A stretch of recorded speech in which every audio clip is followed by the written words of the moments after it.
Hey guys, Elliot Bive here from Fight2Unite here at Atos Hamilton, Pura BJJ in Hamilton with Professor PJ O'Sullivan, one of the OGs in the Ontario grappling scene. Smack. Right? That's right. How long have you been training, PJ? Since like 96 or 97. Okay, about as long as me. Very cool. Yeah, good times. Yeah, seen a lot of change in that time in the Ontario Jiu-Jitsu scene. Yeah, all good. All good. That's right. How long has Pura been open? This is it'll be 10th year in September. Oh wow, amazing. Yeah. Very cool. And how do you like your experience over the last 10 years running an academy, sharing jiu-jitsu? I absolutely love it, and especially now in Ontario, the way the competition scene's going, like there's world-class talent at our local tournaments, which is amazing. That's why I'm very excited to have another tournament on the agenda. Right. And so tell us about what you've seen in your time, how jiu-jitsu's evolved in Ontario, Canada. I remember when we started, it was more like challenge matches. Like, it was pretty old school, and like different mentality. Now it's clearly there's some self-defense schools and a lot more sport-oriented schools, which I personally enjoy, and it's just a lot more professional too as the time's evolved. Totally. And so you are a big fan of the kind of sports side of it, obviously. Yeah. And being a Mendez Brothers and Atos affiliate, they're obviously one of the top teams in the world. Yeah. So you focus on competition here for everybody? Primarily, yeah, for everyone. Like, obviously, the majority of my students don't necessarily compete. I'd like them to. I find it really helps, but I love the whole aspect of competition. But I just find the game's always changing, so it's just always evolving. Something to do. And so, how do you kind of keep up with those changes as they come?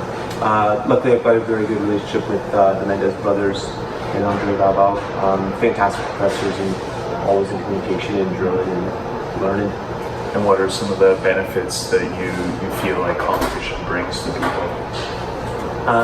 Just going out there, like, I know it's like a huge mind game just for anyone, all levels, to just step on the mat. Some of my white belts, like within a month of training, they've stepped on the mat to compete. They're nervous with good reason, and then some of my most experienced guys you can still see the nerves, and it's just to get over those little obstacles. I think is really important. It also guides their training, so it gives them a goal, just a small goal. Kind of work with us. They clean up their diet, they work hard, they come to more classes. So no matter what effort they put in that time, they're going to improve.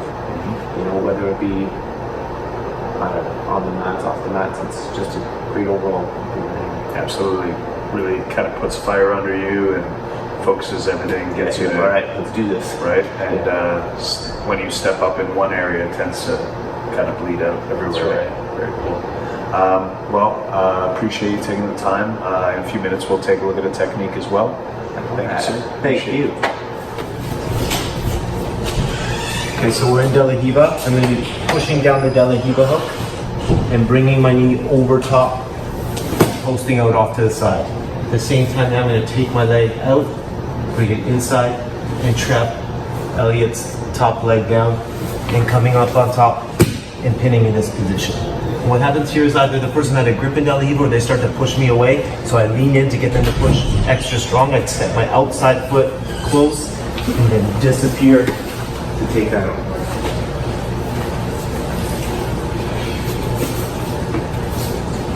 Okay, so we're in De La Riva. So even if your partner has a lapel grip down, that's okay. Okay, I'm just gonna push the knee down, open up my knee, pulse, bring my inside leg through, and trap this top knee. Control the belt, step outside and lean my way forward so my partner feels they really have to push back. Step the outside leg close, and then step around and take that off. Super slick. That was awesome. All right. Thank you. Jonathan.